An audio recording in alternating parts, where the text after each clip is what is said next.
And in the news, we cannot start my participation without just throwing this out. What is wrong with Tony Khan? I mean, because you cannot avoid the elephant in the room. It's like this guy, personally, I like it. The first two pay-per-views of them, and Conan is a creative chief there. I mean, Cody surprised me in the ring when Conan told me to translate for him. They invited me to the first two pay-per-views, and now it's 5 years. Instead of him helping his own brand, now he's pushing the ratings for Monday night's Raw match of Jinder and Seth freaking Rollins. He's promoting their match for them. What the heck? What the heck is going on? Hugo, let me tell you that this is a huge issue too, and this is the polarization. Because me and Conan, we discussed this like ad nauseum as we recorded, that there is such a like polarization between the old school people like me, Conan Bishop, like the Attitude Era old school guys that have a platform these days, right? That are in kind of like the polar opposite camp of the new school, which is like the dirt sheet media and that culture, and like how we're outdated and we don't know what we're talking about, right? But it's like fascinating, dude. I was listening to a clip of Alvarez, and he does it with Tom Lawler, the UFC guy that was actually is in wrestling now, the MLW and stuff, and all they went to Japan, bro. They're like their narrative, like we see what's going on here, like Tony, like any person that's been office, or worked it's behind the curtain, or like work, you'd be saying like bro, you don't need to be, you're what are you doing acting like this on social media? Bro, listen to Brian and these guys. They're talking like Tony knows what he's doing. There's a method to his madness here. He's like, I'm like, no. I go, he sounds like he gets upset, and he literally tweets things that make him upset. But it comes from he's tweeting like any typical Mark would, like, that insults me on Twitter. Like just a random fan that has a cartoon for a profile pic and 17 followers that insults me on Twitter. His tweets sound exactly like them. Yeah, I'm like, bro, that's not a good. You can't look at that and say, "Well, there's a method." It's like, no, that's not a good look. You should not be doing that. Everybody should be admonishing what this guy's doing and tell him to stop. You're hurting your brand. Remember when Jericho was asked about the same situation? He says, Jericho said, I have worked for many millionaires and they will do what they want to do. And Tony will do what he wants to do.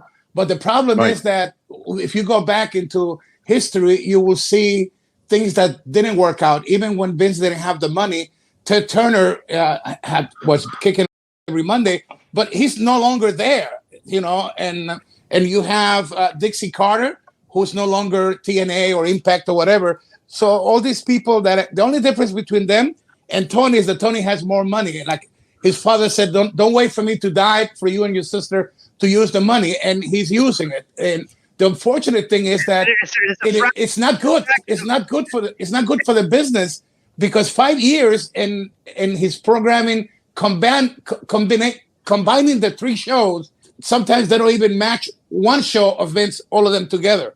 Right. So 5 years and all those millions. If his madness will work, at least we could say, well, at least it's working. But it's not, and it's like, if I push something in Lucha Libre online, he gets mad. If we don't talk good about him, he hates it. And to me, it's like, you cannot be in this business and get to the point where you are getting in the right direction if you listen to one stupid comment or two stupid comments, whatever he wants to call it, and then he has to react to his own stupidity. Because when he said about the rankings of this page or whatever, he even let the USA Network, internet people they made fun of him. The cage match rankings, making fun, and instead of coming back with, like, if it's my case or Conan's case, we'll probably make a comeback, a smart comeback. If you're going to make a comeback, make something intelligent of its comeback. Hugo, it's not even that. One of the networks that would be a bidder for his rights fees coming up are mocking him on publicly on Twitter. Yes, it's That's like think of it as bro. It's Tony. It's like you want to say Tony. What are you doing? Like your potential suitors that you want to get your front seats from are mocking the way you're acting online, and like you would just say like well what is wrong with you, dude? Like just stop. Be more professional. But bro, the guy can't help it. He's like somebody tweeted the other day. He's made like 8,000 tweets. Like in his Twitter tweet, he's got like 8,000 tweets, and I'm like, how many does Vince McMahon have? Because Vince McMahon is if you want to model yourself after, like, if you want to be like the best you can be in the promotion business and professional wrestling, you would look at the way Vince McMahon has conducted himself. That's kind of like, like a model. You can disagree with a lot of stuff, but the fact that the guy is very professional on Twitter should be the model that you as the head of your organization. Not only that, Hugo, I was telling Disco this the other day. Did you ever meet Paco Alonso? Yes. Okay. Did you ever meet Carlos Maines? Yes, I did. Those were the years of the Cuatro Caminos wrestling. Right. Okay. So I'm going to give you a couple names. Carlos Maines, Paco Alonso, Antonio Peña, Carlos Colon, Jeff Jarrett, Vince McMahon, Eric Bischoff. Would any of them have been getting into Twitter beefs? If they would touch anything, it would be to make sure that their company will come out ahead. They will risk it.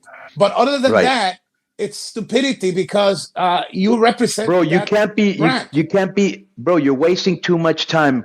They talk about you. They talk about me in Mexico, right? And people put us over too. But there's a lot of people talking. I've never ever told Hugo, I can't believe what they're saying about me. Hugo's never told me I can't believe it. Because it's stupid, bro. It's just noise. It's just noise.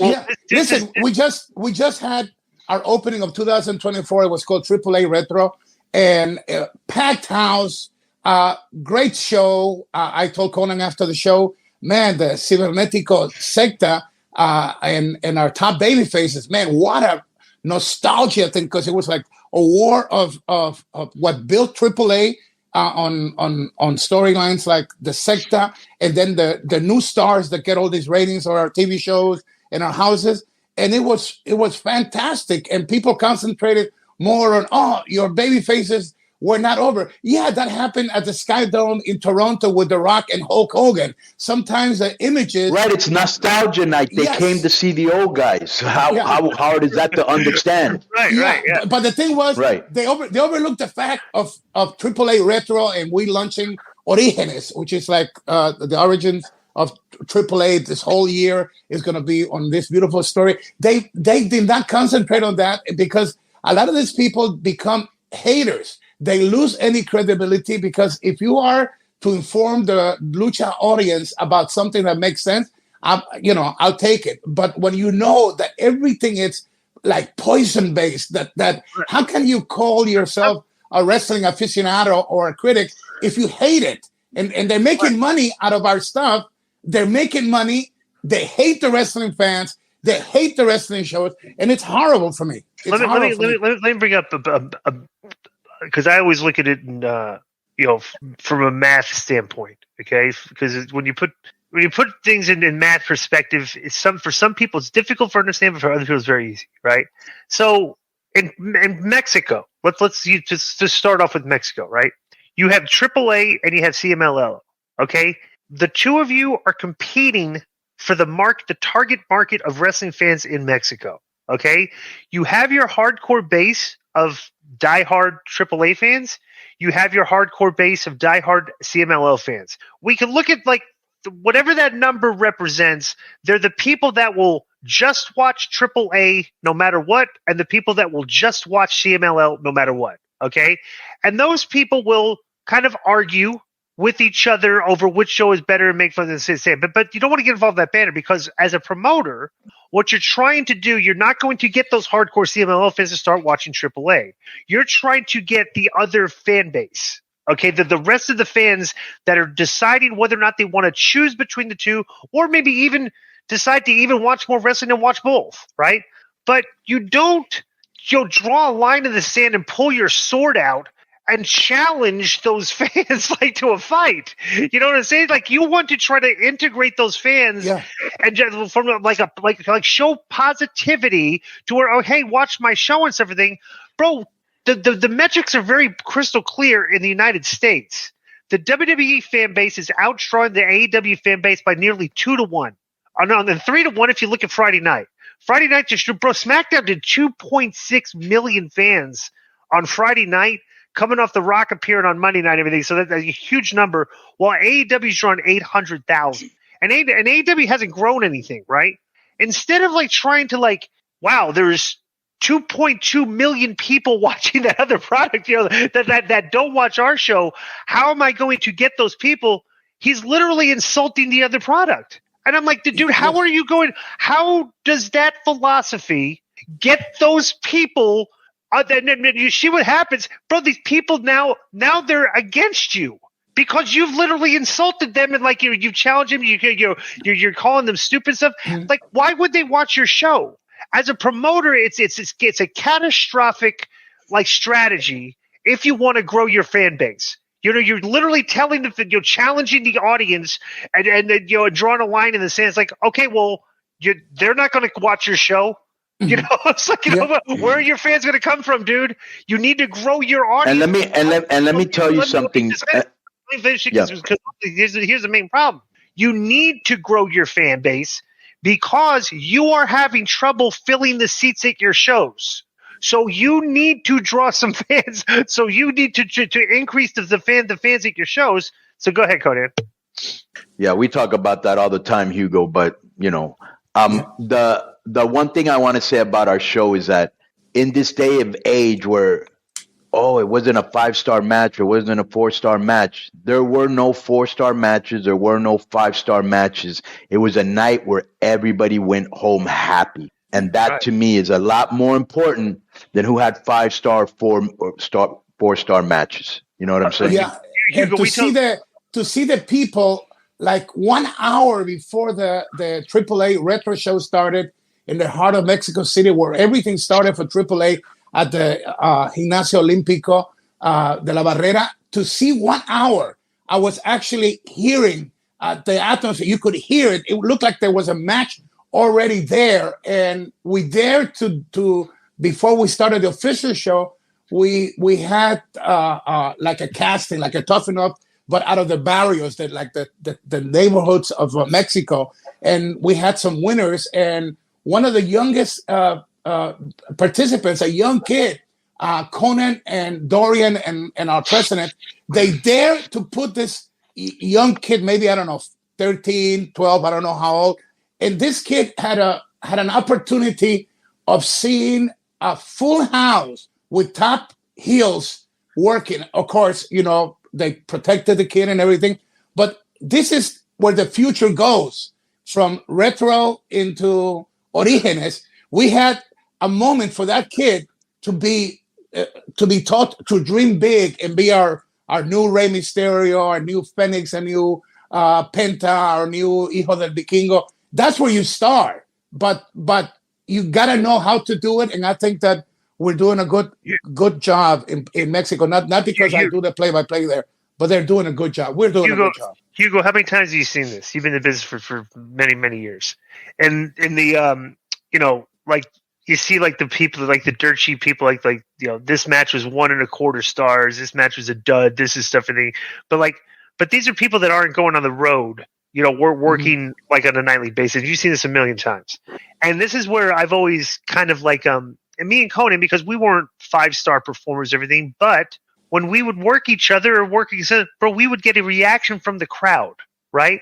So how many nights have you seen this happen where, you got a guy for example, Eddie and Dean go out their first match and they're busting top. It's a technical, brilliant match, and the crowd's sitting on their hands, right?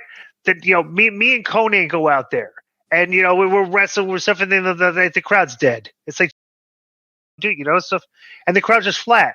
Hacksaw Jim Duggan comes out, and the next thing you know, the crowd's oh, they're boom, they're clapping, they're putting, and he ignites the crowd. But this guy, according to the things, are he had a 1-star match. But the people went home in the audience. What was your favorite match? The Hacksaw Jim Duggan match. You know what I'm saying? That's forgotten. Bro, that happened, Hugo. That happened a lot. That happened a lot. A lot. Yes. You know, Let me tell you what it's good for me as Lucha Libre Online. We have more than 2 million followers, and we reach every month about 8 million people. And I'm probably one of the few guys that will actually check their insight, and I do not respond to haters, but whoever has something that is of value for me, I will explain. I always try to coach and teach a fan to become a very intelligent wrestling aficionado. And one of the things that I have besides Lucha Libre Online is that when we finish a show like in Mexico right now, fans stay and they want an autograph. They want a picture with us, the announcers. And I also see when there's like a Psycho Clown, Hijo del Vikingo, where the fans get close to them. I'm doing my thing, signing autographs, but I'm listening to the little kid that embraces Psycho or Hijo del Vikingo.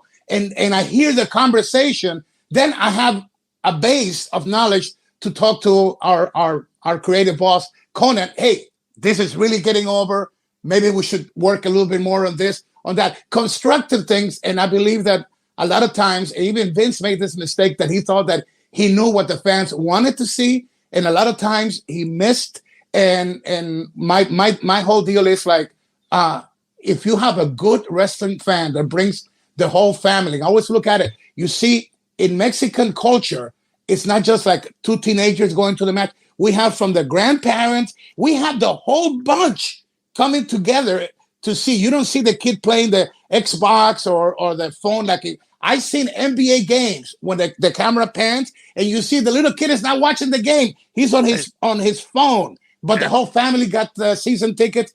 Lucha Libre fans in Mexico, and that goes through for CML, LL, and AAA, they hook the whole family. And I think that's a winning combination. And we cannot get upset about every little thing they say, but we have to listen and make our storylines better. And I think that's what's going to guarantee the fan base growth.